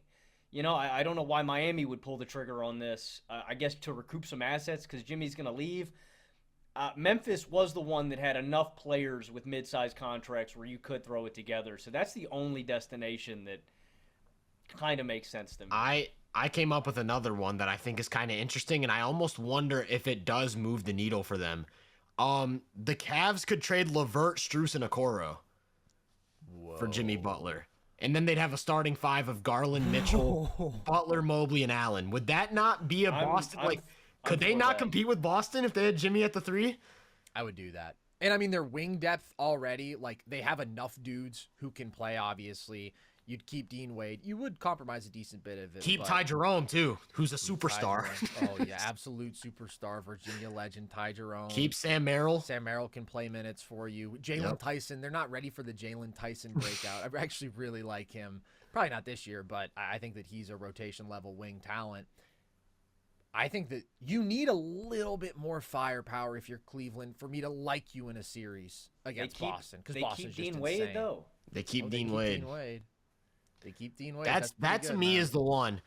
That to me is the one. I think if there was a destination where Jimmy Butler maybe moves the needle, I do think Cleveland is the one, because I think Cleveland is right there. Like, they're so close. Yeah, it's a little weird because you have on-ball perimeter player, on-ball perimeter player, on-ball perimeter player, and then you have obviously your two bigs. But I think with the offensive leap Mobley's taken, I think that that's probably a pretty good offensive group, and you just have so much creation on the floor, and you still have a bunch of different lineup combinations, as we've seen they've been able to deploy throughout the year. If it's basically any one of their perimeter guard initiators with any one of their bigs, and now you put Jimmy in any of those lineups with a Dean Wade and a Merrill, or a Dean Wade and a Ty Jerome. Like, there's a lot of good complementary looks in there. The starting 5 fit isn't the cleanest straight up, but it's also not like untenable, and there's so much talent there. And again, from that point forward, it's just like finding the right mix and match of offensive creation and rim protection and shooting and perimeter defense. And I think they have the personnel to find those combinations. I like that. I like that a lot more. I think the 3-point shooting would be the big concern. Like, can they win the math game against Boston? Right. But like, Jimmy, Mobley, and Allen might be the best defensive front court in a long time. That is nasty. That is nasty. But I agree with the 3-point volume. And I think Mobley there would probably have to take a couple more threes. Yeah. But it allows Jimmy to kind of come in there and play a role. Like, he doesn't have to lead the offense out like he would in Miami in a playoff series. I don't know. I think it allows Jimmy to conserve his energy a little bit. I think Jimmy has a lot of like very underrated off-ball skills too. Like, I think he's the best offensive rebounding wing in the league. I think he's really good playing out of the dunker spot. I think he's a great cutter. Men Thompson. I forgot about Ben Thompson, but he's in the conversation. Yeah, shout out to Ben Thompson. But I think Jimmy has like playoff series where he averages like 3 offensive rebounds. He's seriously good at that. And I think like duck-ins, like little duck-ins. Like I think he's really good at just finding pockets in the defense. I do agree with your point. Like when he does have the ball in his hands, I do think he can stop it a lot. But I do think in terms of like when other guys are handling the ball, Jimmy's constantly looking for advantages by just like floating around, finding soft spots. And I think like if they just basically asked him to do that, and then Cleveland doesn't have a mismatch weapon. I think Mobley with his leap kind of is. Jimmy's just like an absurd mismatch weapon. And I think like we saw in the Milwaukee series, like if you go against Boston, you can get Jimmy switched on to White or Drew Holiday, and they're just not big enough to deal with him in the mid post. And I think that'd be a serious advantage for them in that series. 100%. And I think it's also like what Logan said, right? I mean, Jimmy can just hone in on doing what he does best, and he can fully commit himself to the defensive end of the floor, and he can pick his spots offensively, specifically as that mismatch attacker, because Mitchell and Garland can do so much overall creation. I like that. The question is, will Jimmy Butler be willing to go live in Cleveland, Ohio? No. I don't know. No. Yeah. But in terms of just if we were in our basketball utopia where basketball fit was all that mattered, I think that's my favorite of definitely any of the options that we threw out there today. One more thing we want to discuss here, because I think that this is a pretty interesting topic. The Pacific Division this year has been a lot like the NFC West in football, actually. It's a regional counterpart where it's the closest division in the sport, and you have a lot of teams that are very solid, but you don't have anybody that has separated themselves from the pack that has shown themselves to be a great team. So, Tyler, I'll start with you. Now that we're a little more than a quarter of the way into the season, who do you think is the best team in the Pacific? This might be a scorching hot take, but we were just talking about basketball utopia. So I'm going to go out on a limb and say that I think the Clippers with Kawhi in the lineup are the best team in that division. Like, no question for me. I think I am on record saying that the Clippers with last year's version of Kawhi in an ideal world are my number 2 team in the West. Wow. So I'm very high on the way they've, maybe not number 2 now that I've gotten higher in Dallas, so maybe I'll throw them at 3. But I think the Clippers with Kawhi are pretty easily. Now, realistically, I don't really think that's a thing. Yeah. So I'm gonna go with the Suns with KD. I think the Suns with Kevin Durant in the lineup or the Warriors. Yeah, this is a good topic because I don't even know now. I will say I think the Lakers and Kings are the 2 worst. I think it comes down to the other 3. I think I'm gonna go with the Suns with KD. If the Warriors make a trade for a second creator, they'd move up that to number 1 for me. And then the Clippers with Kawhi would be my unequivocal number 1. Doesn't exist, sadly. Exactly. Yeah, it's fantasy. I'm gonna say it's Golden State. Yeah. And if I had 2 dark horse teams, like really, really dark horse teams to win the title this year, I would take Minnesota would be my number 1 pick, and then I would take Golden State. And I agree with you. I think they would have to make a move to acquire somebody that would open up like a real legitimate championship window. But I still like their recipe. You know, you would need superstar Steph Curry for a playoff run again. But Draymond can anchor your defense that can be great on that end. And I really like how up-tempo Golden State plays. Like them in transition on offense, they get out on the break. On defense, they get back and set up. I really like their depth. And in a lot of games that the Warriors lose, it's the most frustrating thing about them. They just have to avoid self-inflicted wounds. It's like, and that's been the Warriors for a couple of years, but sometimes they just melt down. You know, sometimes it's other things. Sometimes they don't have the size. Sometimes they don't have the shot creation that you need top to bottom. And Buddy Hield's cooled down a little bit lately. Mm-hmm. But a lot of games, it's just turnovers. Mindless turnovers that you get from Golden State. To me, the Suns' defense is still suspect. The Lakers are lazy and inconsistent. The Clippers are too reliant on James Harden. And the Kings are the Kings. So the Kings are the Kings. Kings are the Kings. Browns are the Browns, man. I think it's Golden State. Again, like if I had a dark horse team, it would be Minnesota and Golden State. I think I've got Golden State at number 5 in the West right now. That's fair. That's fair. It's close for me. And a couple weeks ago, I was thinking that I slightly prefer Golden State to Phoenix. What's changed is I've gotten lower on Golden State. And the reason for that is I think the offensive limitations that we would have expected to be a problem before the year have just become more apparent, right? And I was really excited about what we were seeing from Buddy Hield. He obviously has not maintained close to the offensive production that he was giving you early in the year. The defense is awesome, and I want to be clear, I'm still not out on the Warriors. Like, I've seen a lot of people who are sort of doing a victory lap on, oh, fake start, this team sucks. I do not think that that's the case. I think that their defense gives them a really high floor because they're top 5 there. And I think having Steph Curry on your offense gives you a really high offensive floor. Like, I still think they're going to be an average offense, but early in the year, I thought that they had a bit more of a punch they could throw there because everything was just flowing so beautifully and Steph was playing so well and Buddy was playing so well and the shooting overall was so good and the depth was so impressive. Now, last 10 games, they're 26th in offensive rating.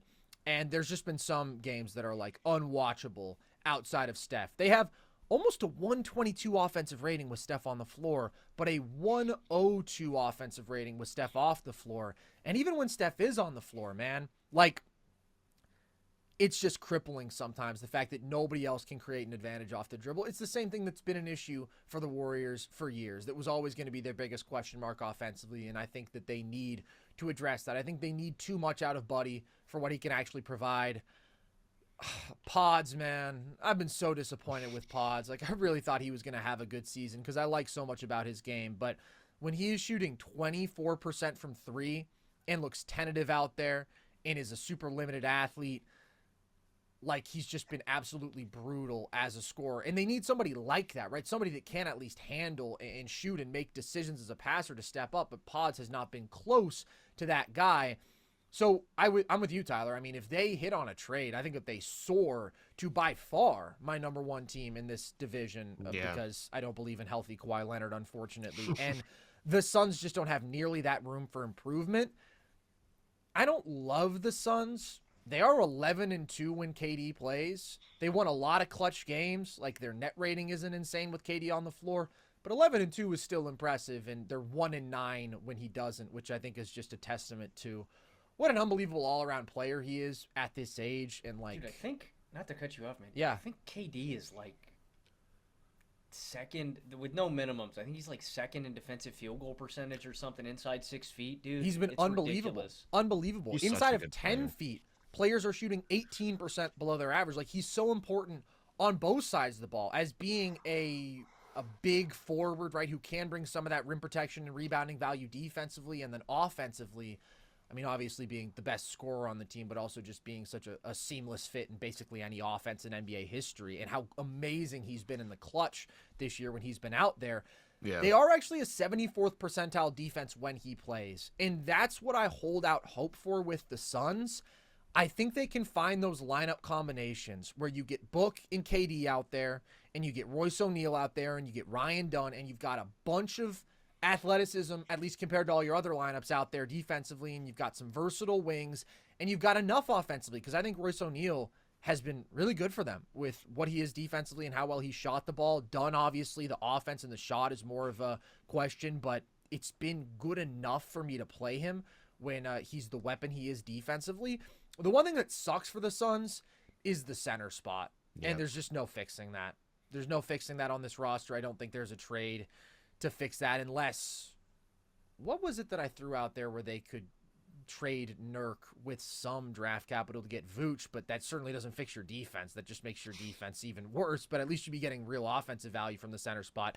That's what holds me back with Phoenix, and that's where it's like the defensive ceiling with Golden State is so much higher, but I just trust Phoenix's offensive more, and I think they can find the defensive lineups that work well enough. And KD and Book are kind of a tiebreaker, just having that sort of high-end talent, whereas it's like, man, I feel for Steph Curry. Because Wiggins has been good, but obviously he's not a true offensive number 2, and there's just nobody who can do that for them. Yeah, I couldn't have said it better. Like the way you described, it's like the Suns maybe right now, just as things currently stand, probably are a better team, but the Warriors have so many more pathways to like hitting that next echelon. And I think the big thing is we saw the ceiling of the Warriors team when Buddy Hield was basically the offensive number 2 that they need. We saw how good they were. So if like you get like a Zach LaVine, like you mentioned, a guy who can consistently do that. I even thought about Brandon Ingram as a guy that they could go after because he'll probably the Pelicans. I don't know what's going on there. Yeah. I think like we saw the ceiling of this team with a true offensive number 2, and they were like a contender level team, like a top 5 team in the league. So yeah, I'm with you there. I think the center position for Phoenix is really rough. I don't like that against pretty much any playoff team that they would potentially run into. So yeah, I think you kind of talked me into it. I was kind of on the border, but I think I would go with the Warriors. Suns right behind them. And then like Clippers, whatever they got going on, and then Lakers Kings. Is there any case for the Lakers to be made because of the AD LeBron factor? I'm kind of over it, man. I just think I made a tweet. I made a tweet yesterday that I said we're in an era of basketball where 3 through 7 is probably more important than 1 through 2. The Lakers have the worst 3 through 7 maybe in the league. It's just not good. Besides, like the tanking teams. Like, okay, I was gonna say I can find worse. Hey, let me introduce you to the Washington Wizards. I mean, like of any serious team. Although the Lakers probably shouldn't be considered serious at this point. So I don't know, man. I don't know. That's very fair, though. If they got the Time Stone from Infinity War, I think they could do it. They get an old version of LeBron. It is. I agree. I'm glad you bring that up. I was thinking about that the other night. The league is just so deep nowadays. Like, I think that's why the NBA, in my opinion, is the most interesting sport to, I don't know, discuss and watch. Is like, one, the league's never been more talented, but every team is so deep. They have so many good basketball players. I just think we're reaching like a point with the league where it's going to be completely unpredictable, right? Like I don't know, I guess having the like best player in the world isn't nearly as important as it was like 10 years ago or something like that because everybody's so talented top to bottom. But LA sucks, man. I'm over LA. I think even more so than the talent of the 3 through 7, what's disastrous is the roster composition. And I think that we've been able to see that for the last couple years. I mean, I thought that this defense could be better than it is. But the fact that they're a bottom 5 defense in the league with Anthony Davis is an abomination. And I'm not saying Anthony Davis has played to his peak abilities defensively, but the defensive roster they've put around him is a complete disaster. So, like, I really like Reeves. I think he's a legit offensive number 3. I'm always going to be a believer in Rui Hachimura offensively. Dalton Knecht obviously has been a super impressive offensive player, but it's like when you have one of the absolute worst perimeter defenses in basketball and one of the absolute worst transition defenses in basketball. They don't have any. What are you going to be able to really accomplish? That's also fair. That's also fair. And they just don't play with nearly the regular season effort of like all of these other teams that are in the playoff race. So it's tough. I think I've gotten lower on the Lakers as the years gone along because like all their issues have just become bigger and bigger issues, and there's no way for them to get better unless they change the personnel on this roster. Tyler, it was an absolute delight to have you. Always love having you on. Always love getting your opinion and insight on all this stuff. I would have loved if we could have gone 3 hours to get your take on the top 10 peaks in NBA history list that Logan and I both did last week, because we've had some really fun historic conversations with you specifically about Jokic versus some of these other 21st century guys. But I know that you're someone who really has that historical knowledge. Maybe some other time. Maybe we'll do that in the off season because I think there's some great conversations to be had there. But unfortunately, we can't go 3 hours today. We got to let you go. Everybody go check out HoopVenue on YouTube. Phenomenal content. Go follow HoopVenue and Tyler on Twitter. What's your @ on Twitter, Tyler? I got HoopVenue_ and Tyler Britton _ So just my names. You'll if you look up any of my names on any platform, you'll find something. So phenomenal. And go check out the Hoop Venue podcast. Welcome to the business, buddy. It's tough. It's cutthroat. I'm not going to lie to you. You're going to have to leave a lot of blood, sweat, and tears out there on these pods. I enjoy the unscripted content, though. It's good to just get into a room and just talk things out. Yeah, that's the beauty of it. We're just out here yapping. Just yapping for a couple hours. If you guys want more of our stuff, you probably know where to find it. But if you don't, follow us across social media, TikTok, Instagram @NerdSesh, Twitter @Nerd_Sesh to see clips from our show, graphics from our show, and all of our short-form trivia content. If you want more full episodes of the show like this, these are all on YouTube. You can also find our own video breakdown content like what I mentioned about Triple J on our YouTube channel. And we also do that for the NFL. Logan's been doing a great job with that. And we've got a bunch of NFL shows here as well. That's all on our YouTube channel, and all of our full shows are across audio platforms. And if you want to check out our merch, the link to that is at the link tree across our social media bios at breakingt.com. And you can also join our Discord if you want to chat with the gang. Always a fun community to be a part of, in my opinion. The link to that is also at the link tree across our social media bios. So with that, one last big shout out to Tyler. I've been Carson Brabber. I have been Logan Camden. And this was Nerd Sesh.